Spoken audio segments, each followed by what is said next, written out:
আসসালামু আলাইকুম। সবার উদ্দেশ্যে একটা কথা বলি। চাটকিল রক্তমন্দার বাজারে জুয়েল ডাক্তার আমাদেরকে বিদেশ এনে ৫ লাখ টাকা করে ১০ লাখ টাকা প্রতারণা করে খেয়েছে। আরও একজন দালাল আছে, তার নাম হচ্ছে কচি, বাড়ি হচ্ছে মোহাম্মদপুর। আজকে ১ বছর হয়ে গেছে, আকামা হয় নাই। ফোন দিলে বলে আকামা হবে, আকামা হয়, কিন্তু কোনো কিছুই করে নাই।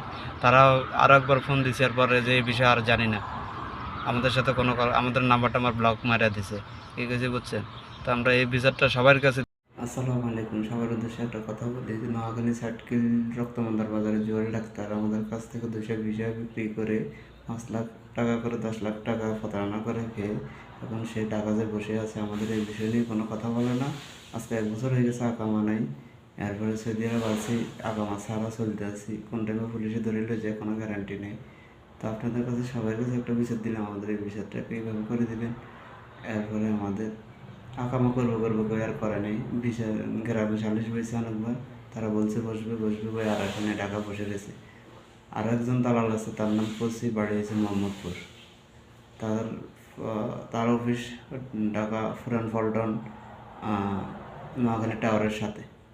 আসসালামু আলাইকুম। সবার উদ্দেশ্যে একটা কথা বলি যে নোয়াখালী সার্কিল রক্তমন্দার বাজারে জুয়েল ডাক্তার আমাদের কাছ থেকে ২০০ বিক্রি করে ৫ লাখ টাকা করে ১০ লাখ টাকা প্রতারণা করে খেয়ে এখন সেই টাকা যে বসে আছে, আমাদের এই বিষয় নিয়ে কোনো কথা বলে না।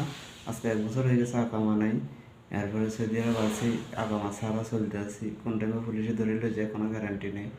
তো আপনাদের কাছে সবার কাছে একটা বিচার দিলাম, আমাদের এই বিচারটাকে এইভাবে করে দিবেন। এরপরে আমাদের আঁকামো করবো করে আর করে নেই। বিচার গ্রামে সালিশ বসেছে অনেকবার, তারা বলছে বসবে বসবে বই, আর এখানে টাকা বসে রয়েছে। আর একজন দালাল আছে, তার নাম কচি, বাড়ি হয়েছে মোহাম্মদপুর। তার তার অফিস ঢাকা ফুরান পল্টন, নোয়াখালী টাওয়ারের সাথে।